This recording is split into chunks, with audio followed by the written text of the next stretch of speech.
crystal's glow had faded to a sickly amber by the time I realized it was killing me. 3 days. That's what the med scanner on Ceres Station told me in its cold, mechanical voice. 72 hours before the Helix poisoning would cook my cells from the inside out, turning my blood to something resembling liquid fire. The irony wasn't lost on me. I'd spent 15 years hauling freight through the outer rim, dodging pirates and solar storms, only to be done in by a pretty rock I'd picked up on some nameless moon. The cure existed, of course. Everything has a price in the black, and death's no exception. Problem was, the antidote cost more than I'd make in 10 lifetimes of honest work. 40,000 credits for a single dose of synthesized Helix neutralizer. Might as well have been 40 million. That's when Valdez found me, hunched over a whiskey that tasted like regret at the far end of the station's cantina. He slid into the booth across from me, his weathered face split by a grin that had seen too many bad deals go good. "Heard you got yourself poisoned, Caine," he said, lighting up one of those awful Martian cigars that smelled like burning plastic. "Heard you got maybe 3 days to make peace with whatever god you pray to." I took another sip of whiskey, letting it burn away the metallic taste that had been creeping up my throat. News travels fast. Fast enough. He leaned back, studying me like a rancher sizing up cattle. "Question is, what are you willing to do about it?" "Depends on what you're selling." Valdez reached into his coat and pulled out a data pad, its screen flickering with the harsh blue light of a bounty posting. The number at the bottom made my breath catch. 50,000 credits. More than enough for the cure, with money left over for a new ship and a fresh start. "Name's Marcus Thorne," Valdez said, tapping the screen. "Former Alliance colonel turned arms dealer. Been running guns to the separatist cells in the Kepler system. Command wants him brought in. Preferably breathing. But they ain't particular about the condition." I studied the image. A man in his 50s with steel-gray hair and eyes like winter mornings. Military bearing, even in civilian clothes. The kind of man who'd killed before, and would kill again without losing sleep. "What's the catch?" I asked, because there's always a catch. Valdez's grin widened. "Job's on Infernus." The name hit me like a punch to the gut. Infernus, the death world at the edge of the Hadean cluster. A planet where the very air was poison, and the ground itself fought back against anything fool enough to try living on it. The longest anyone had ever survived there was 73 hours, and that poor bastard had been found with his skin melted off and his lungs full of acid. "You're talking about a suicide run," I said. "Maybe, but Thorne's holed up in an old mining facility there. Thinks the planet'll keep the law away. He's got maybe a dozen men with him, all of them desperate enough to follow him into hell." Valdez leaned forward, his voice dropping to a whisper. "Thing is, Caine, you're already dying. What's the worst that could happen?" I laughed, but there wasn't any humor in it. "I could die faster. Or you could live. Your choice." The whiskey glass felt heavy in my hand as I considered his words. 3 days to live either way. I could spend them drinking myself into oblivion on Ceres Station, or I could take a chance on the kind of job that would either kill me quick or set me free. "I'll need a ship," I said finally. "Already arranged, Bay 7. She's an old Sparrowhawk-class scout, but she's got atmospheric shielding and enough firepower to punch through Thorne's defenses." "Weapons?"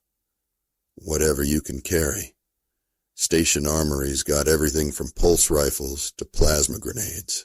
I'll cover the tab. I drained the last of my whiskey and stood up, feeling the weight of decision settle on my shoulders like a familiar coat. When do I leave? Ship's fueled and ready. Course is already plotted. Valdez stubbed out his cigar and slid the data pad across the table. Caine? Yeah? Don't try to be a hero. Get in, get Thorn, get out. The planet doesn't care about your noble intentions. I pocketed the pad and headed for the door, already feeling the first real stirrings of hope I'd had since the med scanner delivered its death sentence. Behind me, Valdez called out one last piece of advice. And Caine? Don't touch anything that glows. The Sparrowhawk was exactly what Valdez had promised. Old, ugly, and functional. She'd seen better decades, but her engines hummed with quiet confidence, and her hull was solid enough to keep the void where it belonged. I ran through the pre-flight checklist with the methodical care of a man who'd learned that shortcuts in space were usually fatal, then fired up the nav computer and watched as the course to Infernus appeared on the screen. 14 hours at maximum burn. I'd arrive with roughly 58 hours left to live, assuming the Helix poisoning didn't accelerate. Plenty of time to find Thorn, assuming he didn't find me first. The jump to hyperspace was smooth, the stars stretching into lines of light as the ship's drive folded space around us. I settled back in the pilot's chair and tried not to think about what I was flying toward. Instead, I focused on the job, studied Thorn's file, memorized the layout of the mining facility, planned my approach. Marcus Thorn had been a good soldier once, decorated veteran of the Titan campaign, recipient of the Solar Cross for valor under fire. But somewhere along the way, he'd decided the Alliance wasn't worth dying for anymore. Started small, selling surplus weapons to frontier militias, then bigger, running guns to anyone with credits and a cause. By the time Command issued the bounty, he was supplying entire rebel armies with enough firepower to level cities. The mining facility on Infernus had been abandoned for 20 years, ever since the last survey team died trying to extract rare earth minerals from the planet's toxic crust. It was perfect for a man who wanted to disappear, isolated, defensible, and surrounded by enough environmental hazards to discourage casual visitors. I spent the rest of the flight checking my gear. Pulse rifle with 3 spare power cells, sidearm loaded with armor-piercing rounds, combat armor rated for hostile environments, respirator with a 48-hour air supply, medical kit with enough stims to keep me moving even if the Helix poisoning started shutting down my organs. It would have to be enough. The ship dropped out of hyperspace 12 hours later, and Infernus filled the view screen like a vision of hell. The planet was a mottled brown and orange sphere, its atmosphere churning with toxic storms that could strip flesh from bone in minutes.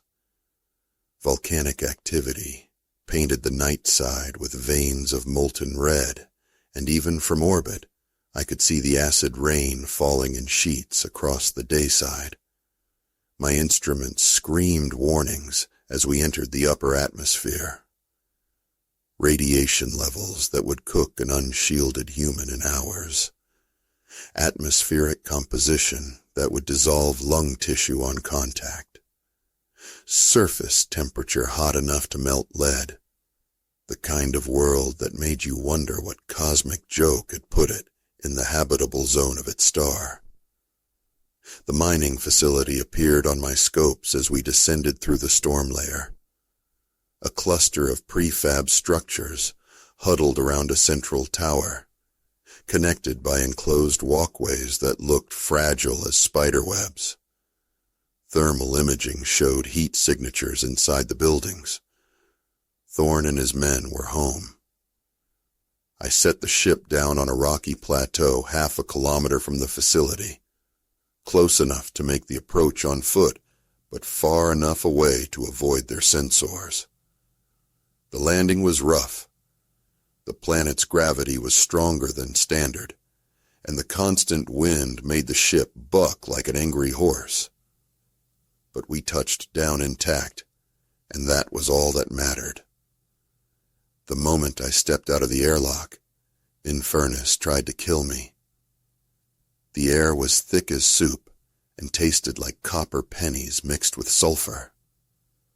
My respirator kicked in immediately, filtering out the worst of the toxins, but I could still feel the planet's hostility pressing against me like a physical weight. The ground beneath my feet was spongy and gave off a faint phosphorescent glow that made my skin crawl. In the distance, geysers of superheated steam erupted from fissures in the rock, adding their own hellish music to the constant howl of the wind. I checked my chronometer. 56 hours and counting. The approach to the facility took me across terrain that seemed designed by a sadistic god. Pools of acid bubbled up from underground springs, their surfaces mirror-bright and deadly. Strange crystalline formations jutted from the ground like teeth, some of them humming with an energy that made my Geiger counter click ominously. I gave them a wide berth, remembering Valdez's parting advice. The facility's outer perimeter was guarded, but not well. 2 men in environmental suits patrolled the walkways between buildings, their movements sluggish in the heavy gravity. I watched them for 20 minutes, timing their routes, looking for patterns. Professional soldiers would have varied their patrol schedule, but these men were sloppy, desperate, the kind of people who'd follow a charismatic leader into hell because they had nowhere else to go. I waited until the guards were at opposite ends of their routes, then sprinted across the open ground toward the facility's main building. The structure was old Alliance military surplus. Tough, functional, and built to withstand everything from artillery strikes to solar flares. But it wasn't built to keep out a determined man with nothing left to lose. The ventilation intake was exactly where the schematics said it would be, hidden behind a maintenance panel on the building's north side. I cut through the grating with a plasma torch and crawled into the ductwork, following the blueprints I'd memorized during the flight. The facility's life support system drew air from the outside and filtered it through a series of scrubbers and purifiers, but the ducts themselves were large enough for a man to crawl through. It took me 40 minutes to reach the central hub, my knees and elbows raw from crawling across metal that was never meant to support human weight. Through the grating below me, I could see into what had once been the facility's main control room. Now it served as Thorne's command center, banks of monitors showing feeds from security cameras and environmental sensors. Thorne himself stood at the center of it all, studying a tactical display that showed the approaches to the facility. He was older than his picture suggested, his gray hair gone white at the temples, and his face lined with the kind of weariness that came from too many hard choices. But his bearing was still military straight, and the sidearm on his hip looked well-maintained and ready for use. "Sir," one of his men said, approaching with a data pad in hand. "Long-range sensors are picking up a ship on the plateau. Landed about 2 hours ago." Thorne didn't look surprised. "Alliance? Unknown configuration. Could be a bounty hunter." "Could be." Thorne turned to face the man, and I got my first good look at his eyes. They were the color of winter sky, cold and calculating. Double the perimeter watch, and tell the men to stay alert. If someone's come all the way to Infernus to find us, they're either very brave or very stupid. What if it's both? Thorn smiled, but there was no warmth in it. Then we kill them and get back to business. I watched him for another few minutes, counting heads and noting the layout of the room.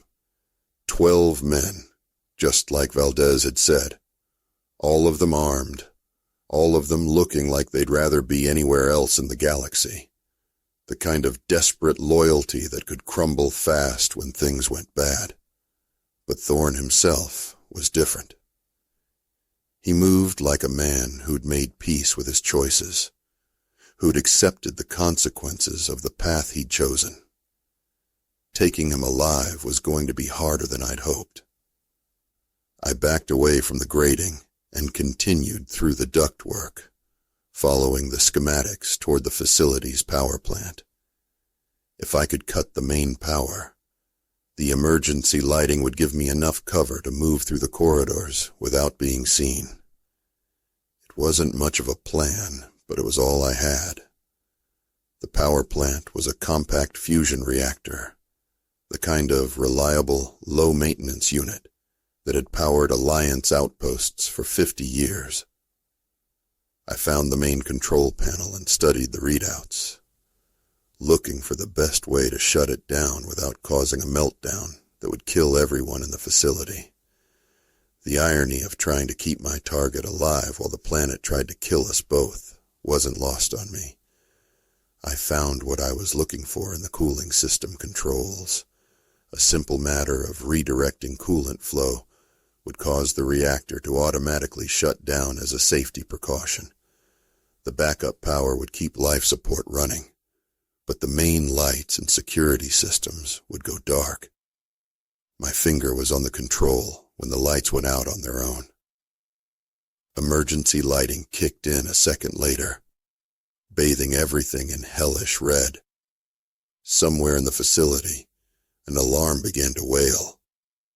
Through the walls, I could hear men shouting, the sound of boots on metal flooring, the distinctive whine of weapons powering up.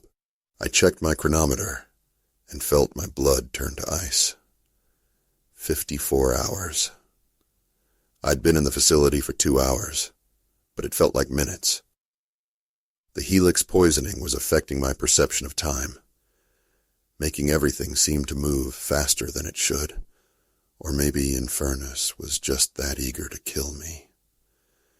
I abandoned the power plant and made my way back through the ductwork, moving as fast as I dared. The emergency lighting made everything look like a scene from hell, and the constant wail of alarms made it hard to think clearly. But I could hear voices below me, and one of them belonged to Thorn. "Don't care what the sensors say," he was shouting. "Someone's in the facility. Find them and kill them." "Sir, what about the power failure?" "Probably sabotage. Get a team down to the reactor and see what they can do. Everyone else sweep the corridors. Whoever's in here, they're not getting out alive." I found a grating that opened onto a maintenance corridor and dropped down into the facility proper. The emergency lighting cast everything in shades of red and black, turning familiar shapes into threatening shadows. I drew my sidearm and started moving toward the command center, staying close to the walls and listening for footsteps. The first guard I encountered was young, maybe 25, with the kind of soft face that suggested he'd never killed anyone before. He was checking doors methodically, his rifle held at the ready, but his movements uncertain. I came up behind him and put him down with a sleeper hold, lowering his unconscious body to the floor as quietly as I could. The second guard was older, more experienced. He spotted me the moment I rounded the corner bringing his weapon up with practiced speed. But I was faster, putting 2 rounds center mass before he could fire. The sound of the shots echoed through the corridor like thunder, and I knew my element of surprise was gone. "Contact!" someone shouted from the direction of the command center. "Intruder in Corridor 7! I ran toward the sound of the voice, knowing that speed was my only advantage now. The facility's corridors were a maze of identical passages and doorways, but I'd memorized the layout during the flight. Left at the junction, straight for 50 meters, right at the next intersection. 2 more guards appeared ahead of me, their weapons already trained on my position. I dove to the side as pulse rifle fire lit up the corridor, the energy bolts leaving scorch marks on the walls where I'd been standing. I rolled behind a support pillar and returned fire, forcing them to take cover. "He's pinned down in Corridor 6, one of them called out. "Send backup." But backup was already coming. I could hear boots on metal flooring, the sound getting closer by the second. In a few minutes, I'd be surrounded and outnumbered 12-1. Not odds I liked, even on a good day. I pulled a plasma grenade from my belt and set the timer for 3 seconds. The explosion would bring down part of the corridor, but it would also give me the distraction I needed to reach the command center. I lobbed the grenade around the pillar and pressed myself against the wall, counting down in my head. The explosion was deafening, a flash of superheated plasma that turned the air itself into a weapon. When the smoke cleared, half the corridor was gone, replaced by a gaping hole that opened onto the facility's lower level. The 2 guards were nowhere to be seen. I sprinted toward the command center, my ears ringing from the blast. Behind me, I could hear more shouting, the sound of men trying to coordinate a response to an enemy they couldn't see. But I was already at the command center's entrance, my rifle trained on the door as it slid open. Thorn was waiting for me. He stood in the center of the room, his sidearm drawn but not aimed. The tactical display behind him showed the facility's layout, red dots marking the positions of his remaining men. 8 of them, converging on our position from 3 different directions. "You must be the bounty hunter," he said, his voice calm despite the chaos erupting around us. I have to admit I'm impressed. Not many people would be crazy enough to come to Infernus alone. "Not many people are dying of Helix poisoning," I replied, keeping my rifle trained on his chest. "Makes a man desperate." Thorn nodded slowly, as if that explained everything. "How long do you have?" I checked my chronometer. 52 hours. "Long enough." "Maybe. But my men will be here in 2 minutes, and this room only has 1 exit. You might take me down, but you'll never make it off this planet alive." "That's my problem. Is it?" Thorn holstered his sidearm, the gesture slow and deliberate. "What if I told you there was another way?" I kept my rifle steady, but something in his voice made me listen. "I'm listening. The Alliance wants me dead because I know things. Names, dates, locations. The kind of information that could bring down half the military command structure." He gestured toward a data storage unit in the corner of the room. "It's all there, encrypted and ready for transmission. Give me safe passage off this planet, and I'll hand it over. The Alliance will pay 10 times your bounty for that kind of intelligence." "And why would you trust me with it?" "Because you're dying, and dead men don't have agendas." Thorn's smile was cold as space. "Besides, what choice do you have? My men will be here any second." He was right about that. I could hear them in the corridors outside, their voices getting closer. In another minute, I'd be trapped in a room with no cover and nowhere to run. But Thorne's offer felt like a trap of a different kind. "The bounty says dead or alive," I said finally. "And alive is worth more. You know it, and I know it." Thorne moved toward the data storage unit, his movements slow and non-threatening. "Help me get off this planet, and we both walk away rich." I was about to answer when the facility shook like a ship taking fire. Dust rained from the ceiling, and several of the monitors went dark. Through the walls, I could hear a sound like thunder, but deeper and more sustained. "What the hell was that?" I asked. Thorne's face had gone pale. He was staring at one of the remaining monitors, which showed a feed from an external camera. On the screen, I could see the rocky plateau where I'd landed my ship, but the ship was gone, replaced by a crater that glowed with the same phosphorescent light as the ground beneath our feet. "Seismic instability," Thorne said, his voice barely above a whisper. "The mining operation 20 years ago weakened the planetary crust.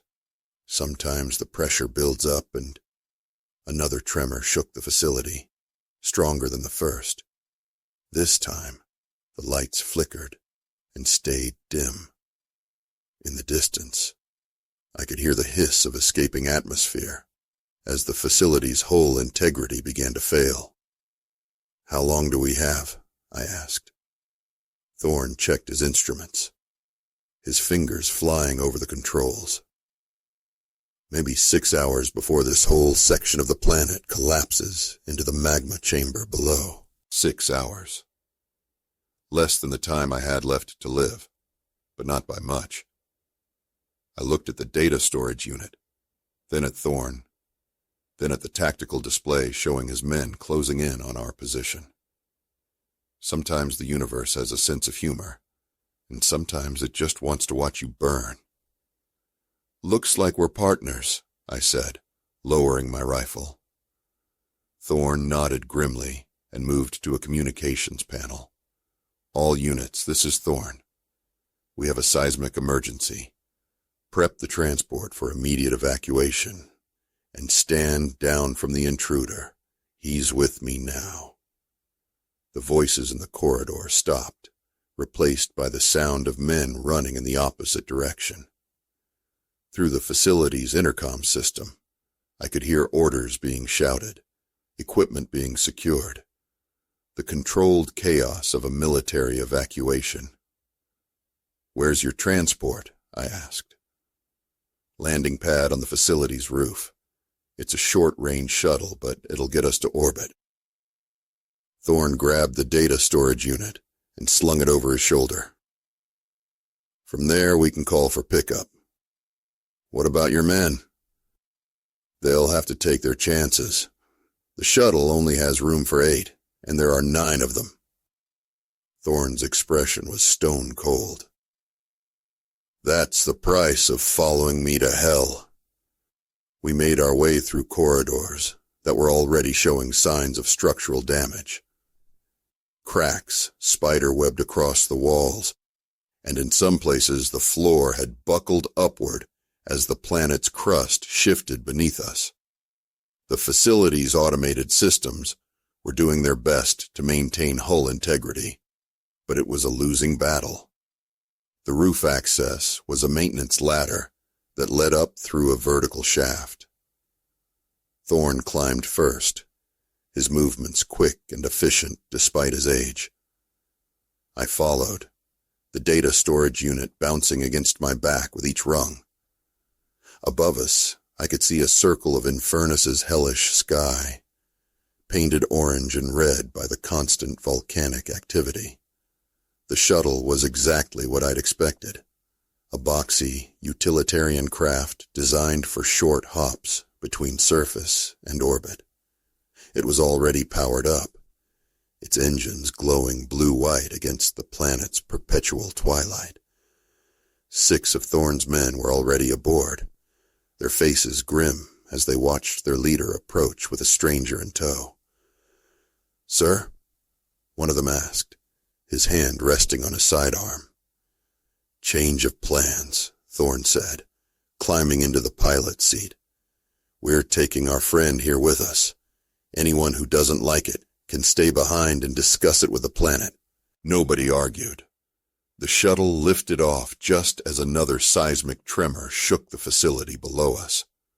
Through the viewport, I watched as entire sections of the mining complex collapsed into sinkholes that glowed with molten light. The men who hadn't made it to the shuttle were down there somewhere, but there was nothing to be done for them now. Infernus didn't take prisoners. The ascent to orbit was rough, the shuttle bucking and rolling as it fought through the planet's toxic atmosphere.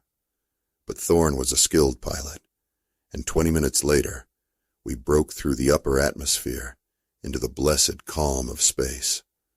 Behind us, Infernus continued its eternal dance of destruction, beautiful and terrible as a dying star.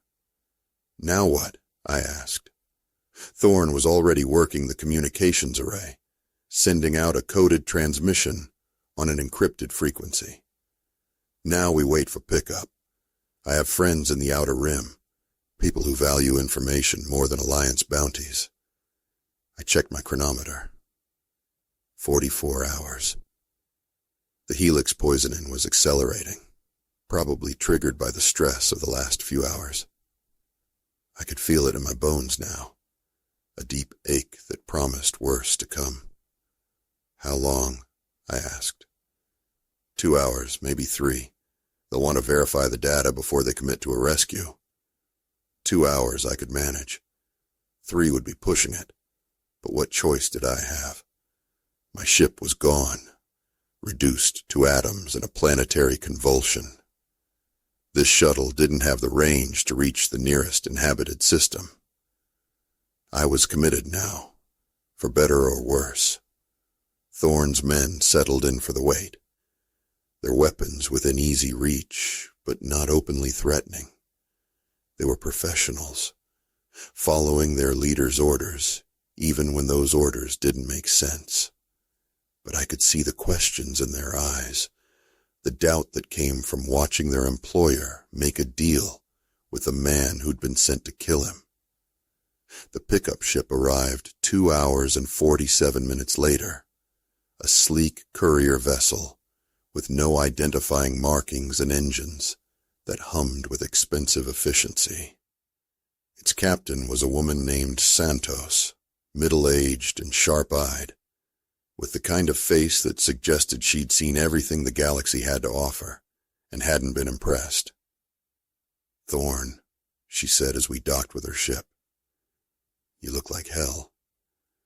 Feel worse, but I've got something that'll make it worth your while." He handed her the data storage unit, watching as she connected it to a portable scanner.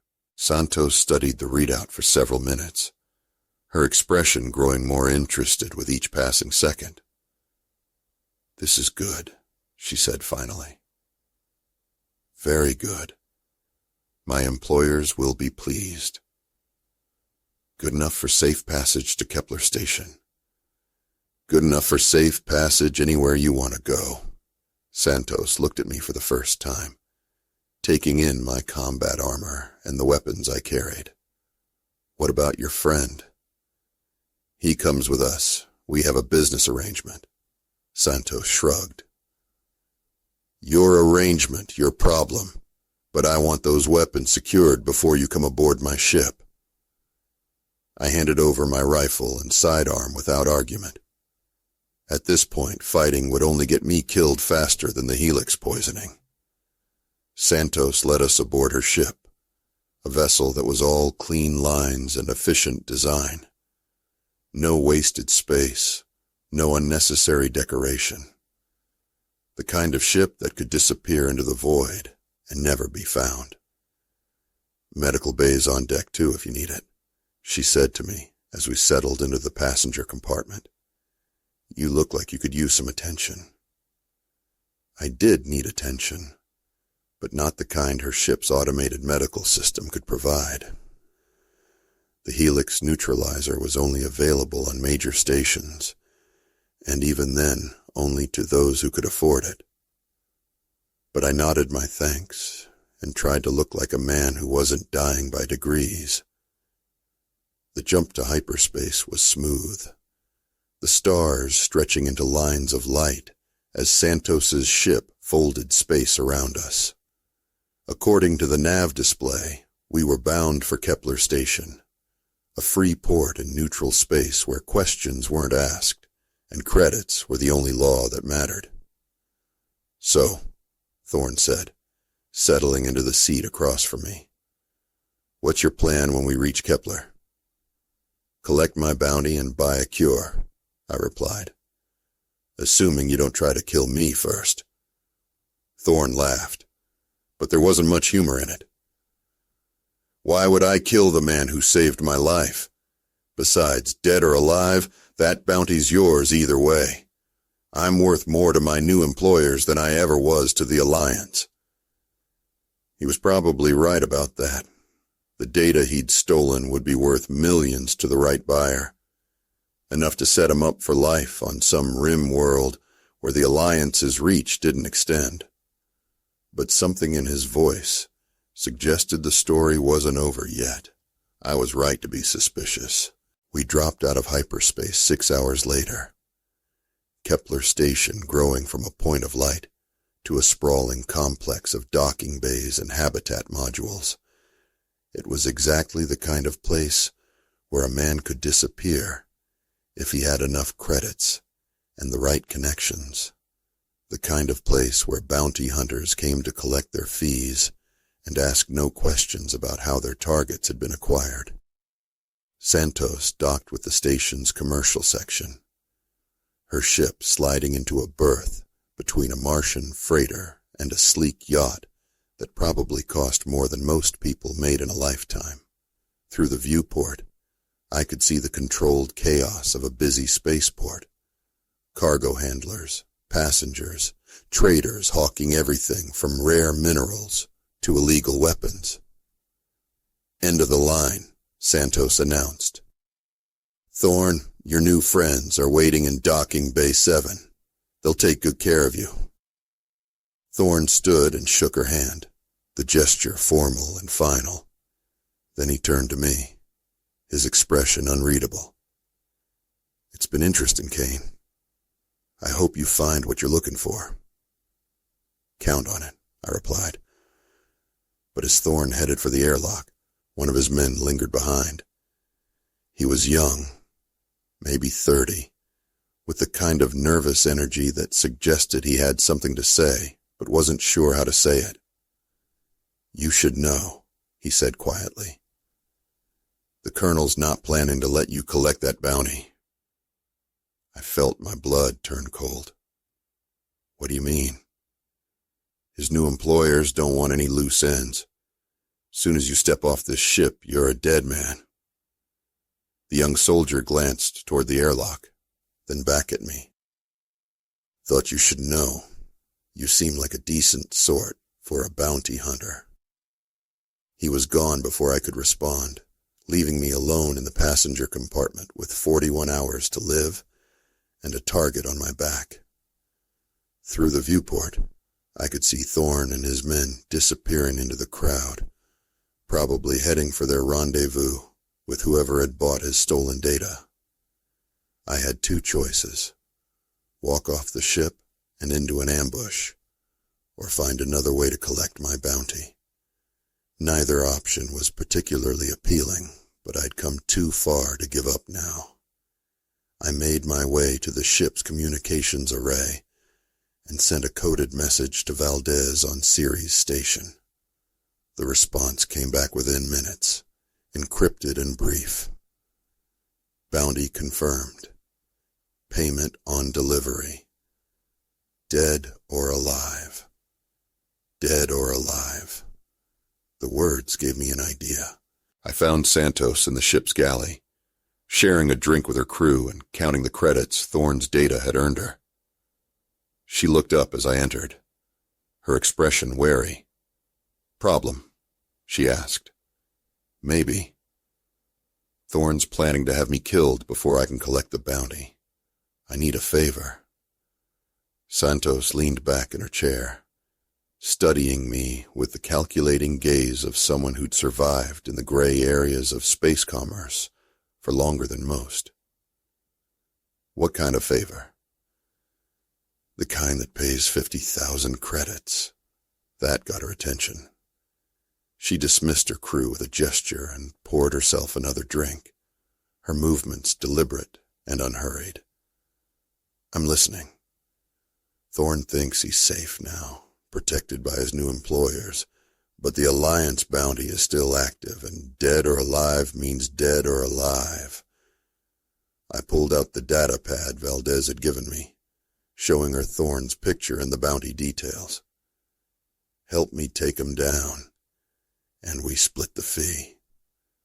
Santos studied the bounty posting, her fingers drumming against the table. 50,000 is a lot of money, but Thorne's new friends won't appreciate the interference. Could make things complicated for my business. Your business is information brokering.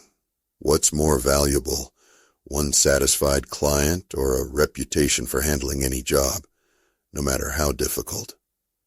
She smiled at that, the expression sharp as a blade. "You make a compelling argument, but I'll want 30,000, not 25. This is my ship, my crew, my risk." "Deal." Santos stood and moved to a weapons locker, pulling out a pair of pulse pistols and checking their charge levels.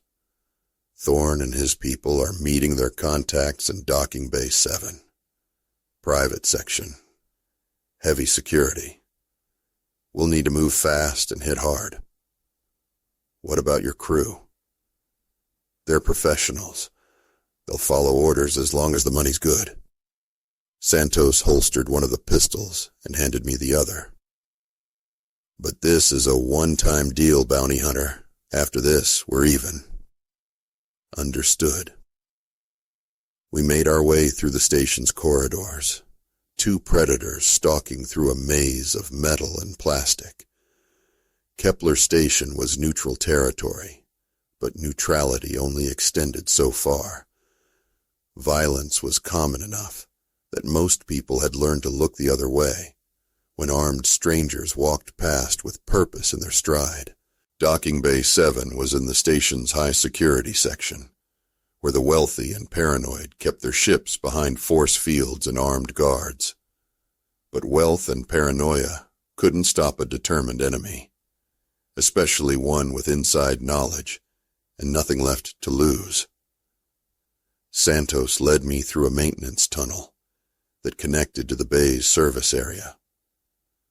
Her ship's schematics had shown her the station's layout, and she navigated the maze of pipes and conduits with the confidence of someone who'd done this kind of work before. "There," she whispered, pointing through a grating that opened onto the docking bay floor. Below us, I could see Thorne and his remaining men standing beside a sleek black ship that screamed money and power. They were talking to three figures in expensive suits, the kind of people who bought and sold information like other people traded commodities.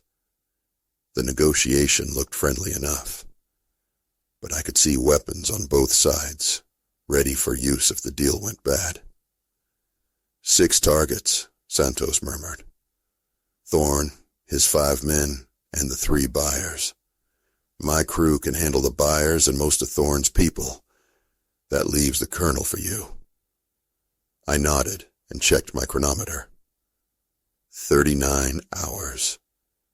The Helix poisoning was getting worse, making my hands shake and my vision blur at the edges, but I could still shoot straight, and that was all that mattered.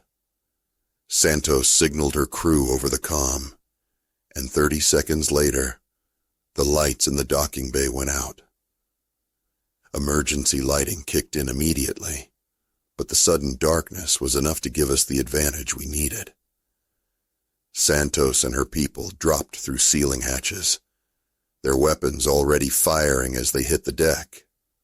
I followed them down, my pulse pistol trained on Thorn as he dove for cover behind a cargo container. The firefight was brief and brutal. Santos's crew were professionals, moving with the coordinated precision of people who'd done this kind of work many times before. Thorn's men tried to fight back, but they were caught off guard and outnumbered. Within 2 minutes, it was over. Thorn himself was still alive, crouched behind his improvised cover, with blood running from a graze on his forehead. His sidearm was in his hand, but he wasn't using it. Instead, he was staring at me with something that might have been respect. "I should have killed you on Infernus," he said. "Probably," I agreed. "But you didn't. And now it's too late." "Is it?" Thorn's smile was cold as winter. "You're still dying, bounty hunter. Even if you collect the fee, even if you buy your cure, what then? You'll still be the same man who chose money over mercy. Maybe, but I'll be alive to regret it." I pulled the trigger twice, the pulse blasts taking Thorn's center mass and dropping him to the deck like a discarded puppet. He was dead before he hit the ground, his winter-cold eyes staring at nothing. Santos appeared at my shoulder, surveying the carnage with professional detachment. "Clean work," she said. "My crew will handle the cleanup. You should get to a medical facility before that poison finishes what Infernus started." I nodded and activated my comm unit, sending the confirmation code to Valdez. The response came back immediately. "Bounty confirmed. Payment transferred. Well done. 50,000 credits, deposited in an account I could access from anywhere in the galaxy. Enough for the Helix neutralizer, with money left over for a new ship and a fresh start. All it had cost me was a trip to hell, and whatever was left of my conscience. The medical facility on Kepler Station was exactly what I'd expected. Clean, efficient, and expensive. The Helix neutralizer came in a small vial that looked like liquid starlight, beautiful and deadly in equal measure. The doctor who administered it was a thin, nervous man who asked no questions and accepted payment in untraceable credits. "You'll feel worse before you feel better," he warned as the antidote entered my bloodstream. "The neutralizer has to break down the Helix compounds at the cellular level. It's not a pleasant process." He was right about that. For the next 6 hours, I felt like I was dying all over again, my body fighting a war between poison and cure that left me weak and shaking. But when it was over, the metallic taste was gone from my mouth, and the ache in my bones had faded to a memory. I was alive. Damaged, maybe, but alive. I spent the next few days on Kepler Station, buying supplies and looking for a ship.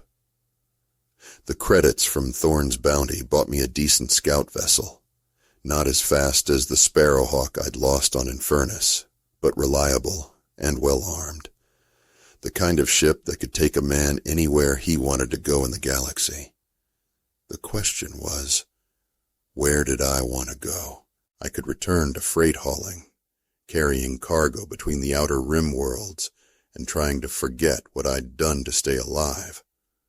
Or I could continue bounty hunting, using the skills I'd learned to track down other desperate men in other desperate places.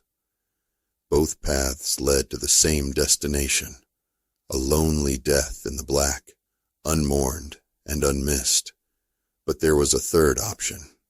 Santos found me in the station's cantina 3 days after the job, nursing a whiskey and watching the ships come and go through the viewport. She slid into the booth across from me, her expression unreadable. "Heard you were looking for work," she said. "Maybe. Depends on the job.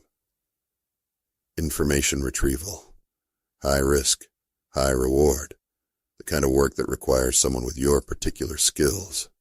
She leaned forward, her voice dropping to a whisper. "Interested."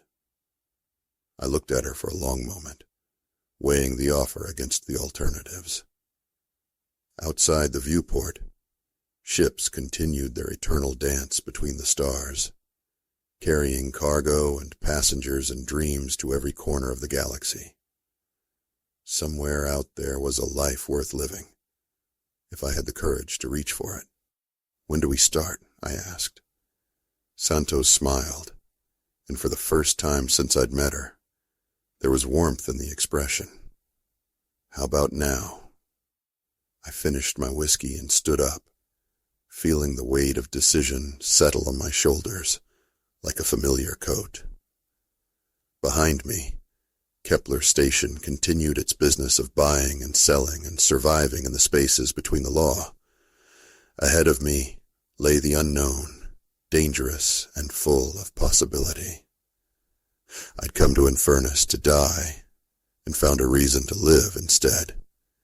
It wasn't the ending I'd expected, but then again, the best stories never are. The stars were waiting, and I had work to do.